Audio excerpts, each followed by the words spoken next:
अरे भाई मैं शुरू करके जा रहा हूँ।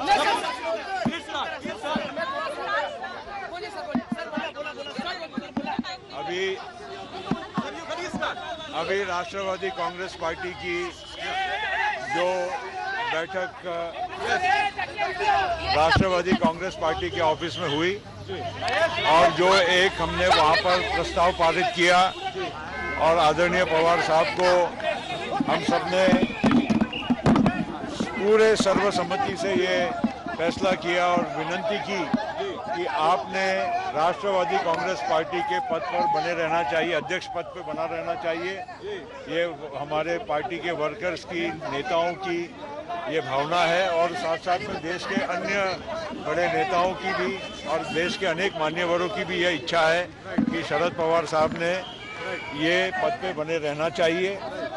अभी जो प्रस्ताव हमने वहाँ पर पारित किया उसको हम सभी लोग जो वहाँ पर मीटिंग में थे यहाँ पर आकर जो मीटिंग में पास किया प्रस्ताव, ये आपको हम सादर कर रहे हैं।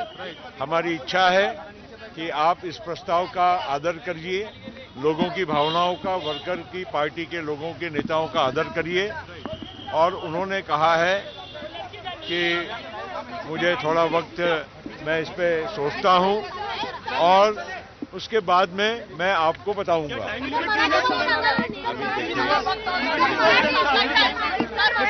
अभी अरे भाई हमने उनको अभी मिले, अभी उनको कुछ, मैं तो समझता हूँ कि कम से कम कुछ घंटों का वक्त तो देना चाहिए। अभी के अभी उनसे हम कहें कि अभी के अभी आप हमको बता दीजिए। हमने उनको विनती की है, उन्होंने सहानुभूति पूर्वक हमारी बात को सुना है, लेकिन अब आखिर वो नेता है, हम उनको ये तो नहीं कह सकते कि अभी के अभी हमें जवाब दीजिए।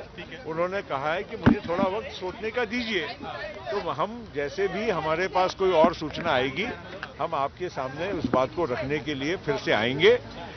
आज राष्ट्रवादी काँग्रेस पक्षाच्या कार्यालयामध्ये पक्षाच्या प्रमुख नेत्यांची, महाराष्ट्रातले आणि बाहेरचे नेत्यांची बैठक झाली होती, ज्या समितीच्या म्हणजे पवार साहेबांनी एक म्हणजे घोषणा केली होती त्यांच्या भाषणामध्ये। आम्ही सर्व बसल्यानंतर या प्रस्ताव जे सर्वानुमती आम्ही पास केला की आमच्या पक्षातल्या सर्व नेत्यांची, कार्यकर्त्यांची, अनेक मान्यवर राष्ट्रीय पातळीवर काम करणारे बाकीचे पक्षातल्या नेत्यांची हे जे भावना आहे हे आम्ही त्या प्रस्तावामध्ये आम्ही सर्वानुमते पवार साहेबांनी या पक्षपदावर राहावं ही विनंती केली होती आणि हे प्रस्ताव जे आम्ही पारित केला की त्यांच्याकडे आम्ही सर्व जे मीटिंगमध्ये हजर होतो आम्ही इथे येऊन त्यांना सादर केलेला आहे आणि त्यांनी आमची सर्व बाबतीत गोष्ट ऐकून घेतली आणि हे पण सांगितलं की थोडा वेळ मला द्या, मी विचार करतो आणि निश्चित त्यांच्याकडून आम्हाला जे काही निरोप मिळेल, थोडा एवढे मोठे नेते आहेत, थोडा वेळ देणं आवश्यक आहे। जसा आम्हाला निरोप मिळेल आम्ही नक्कीच तुम्हाला त्या बाबतीची पुढची सूचना आम्ही देऊ।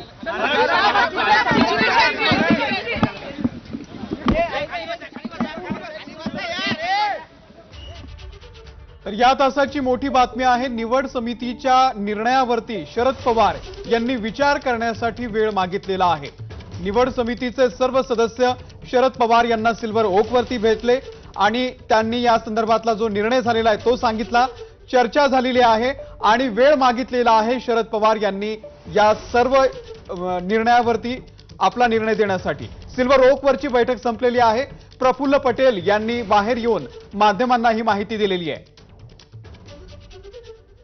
तर निवड समितीच्या प्रस्तावावरती शरद पवार आता विचार करणार आहेत आणि आपला अंतिम निर्णय घेणार आहेत। सिल्वर ओकवरची जी बैठक होती ती आता संपलेली आहे। प्रफुल्ल पटेल हे बाहेर येऊन माध्यमांशी बोलून गेलेले आहेत। नेमका शरद पवार आता काय निर्णय घेतात, तेच आपल्या अध्यक्षपदी कायम राहतात का ते पाहावं लागेल।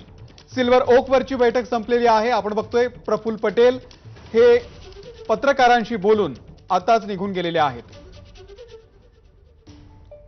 समितीच्या या अहवालावरती, या निर्णयावरती पवार नेमका काय निर्णय घेणार ते पाहणं महत्त्वाचं आहे आणि त्यासाठी त्यांनी काही वेळ मागितलेला आहे।